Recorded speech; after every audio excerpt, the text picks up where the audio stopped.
আমি শ্রেয়সী আর আমরা সকলে মিলে যাচ্ছি ঘুরতে। কোথায় ঘুরতে যাচ্ছি সেটা আমি তোমাদেরকে এই ভিডিওতেই বলে দেবো শেষের দিকে। তবে এবার বলি যে কে কে যাচ্ছে। তো এই হলো আমার বোন তিতলি, আমার মানি, আমার মিমি আর আমার মা, যাকে তো তোমরা প্রায়ই আমার ভিডিওতে দেখেই থাকো, আর আমার আরেক বোন, ওর নাম হচ্ছে মিঠি। ও হ্যাঁ, আবার আমার ভাই, বাবা, মামা এরাও যাচ্ছিল। আর এইদিকে দেখো ভাইয়ের পিঠে বসে আছে রায়নবাবু। যেহেতু আমরা বাড়ি থেকে সবাই চা খেয়ে এসেছিলাম, তাই কিছুটা রাস্তা আসার পরে আমরা একটা দোকানে দাঁড়িয়ে সেখানে সকালের ব্রেকফাস্টটা লুচি আর আলু সবজি দিয়ে সেরে নিলাম। তো এখানে ব্রেকফাস্ট কমপ্লিট করার পরে আবার আমাদের জার্নি শুরু হলো। এবার কিন্তু সুন্দর দুপাশে গাছপালার মাঝখান দিয়ে রাস্তা, উফ মানে অসাধারণই একটা ফিলিং হচ্ছিল। তারপরে তো এই যেখানে একটা রেল গেটের জন্য আমরা দাঁড়িয়েছিলাম, এই জায়গাটাও কিন্তু অসাধারণ লাগছিল। আর তারপরে তো দেখো আবার বৃষ্টিও শুরু হয়ে গেছিলো, মানে সবকিছু মিলিয়ে একটা পারফেক্ট ওয়েদার ছিল।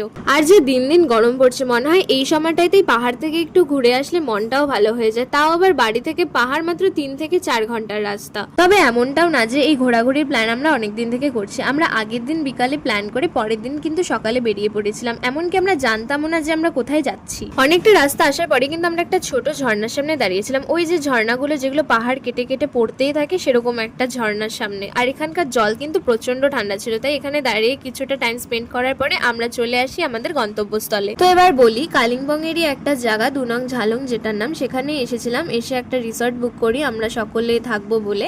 আর রুম ট্যুর একটা দিয়ে দিচ্ছি তোমাদেরকে ছোট করে। জানি আমি কখনো রুম ট্যুর দেইনি, এটা ফার্স্ট আমার রুম ট্যুর। তো যাই হোক, এখানে ঠিক করেছি আমরা মহিলা মণ্ডলী সবাই থাকবো। আর এই হলো আমাদের রুম থেকে ভিউ, জাস্ট অসাধারণ। এই মুহূর্তে রিসর্টটার নামও আমি ভুলে গেছি, তোমাদের সাথে আমি অবশ্যই পরের পার্টে শেয়ার করে দিচ্ছি। আর এখানে একটা ছোট্ট সুইমিং পুলও ছিল, যেখানে আমরা সকলে বাচ্চা মিলে স্নান করেছি। আর এই রুমটা ক্লিন ছিল, তার পাশের রুমটা বাবা, মামা, ভাই ওনারা নিয়েছিল। আর বাথরুমটাও ক্লিন ছিল। তোমরা যদি এখানে কখনো এসে থাকো তাহলে আমাকে অবশ্যই কমেন্টে জানিও। তারপর কিছুটা বাইরে বসেছিলাম, বাইরেটা বেশ সুন্দর আর চারিদিকে গাছপালা দিয়ে ভর্তি। তো ওপর থেকে রিসর্টটা দেখতে তো আরো বেশ ভালো লাগছিল। যাই হোক, পরের পার্টি কি করলাম সেসব নিয়েই তোমাদের সাথে শেয়ার করব।